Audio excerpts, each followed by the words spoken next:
কুষ্টিয়ার দৌলতপুর উপজেলার রিফাইতপুর ইউনিয়নের হাসানপুর গ্রামের বিএনপি নেতা মুস্তাফিজুর রহমান মিন্টু সহ ওই এলাকার গণ্যমান্য ব্যক্তিদের নাম জড়িয়ে মিথ্যা সংবাদ প্রকাশ করার প্রতিবাদে সংবাদ সম্মেলন করা হয়েছে।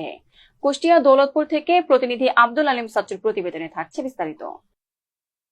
সোমবার বেলা 12টার সময় হাসানপুর এলাকাবাসীর আয়োজনে হাসানপুর প্রাথমিক বিদ্যালয় মাঠে সংবাদ সম্মেলনে লিখিত বক্তব্য পাঠ করে বিএনপি নেতা মুস্তাফিজুর রহমান মিন্টু বলেন, হাসানপুরের রইজ মণ্ডলের ছেলের পুকুরে তারা নিজেরাই মাছ ধরে বিক্রি করার পর কিছু মাছ মরা অবস্থায় ভেসে ওঠে। এমন ঘটনায় পূর্ব শত্রুতার জেরে ব্যক্তির উদ্দেশ্য হাসিলের জন্য ষড়যন্ত্রের অংশ হিসেবে মিথ্যা অপপ্রচারে লিপ্ত হয় ওই চক্রান্তকারীরা।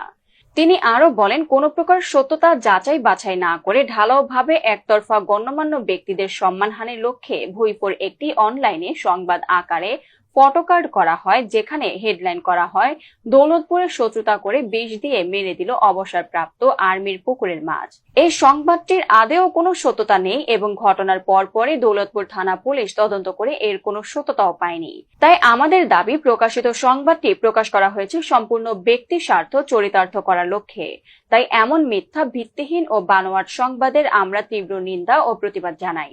এ সময় সংবাদ সম্মেলনে উপস্থিত ছিলেন এলাকার সাধারণ জনগণ সহ বিভিন্ন প্রিন্ট ও ইলেকট্রনিক মিডিয়ার গণমাধ্যম কর্মীরা।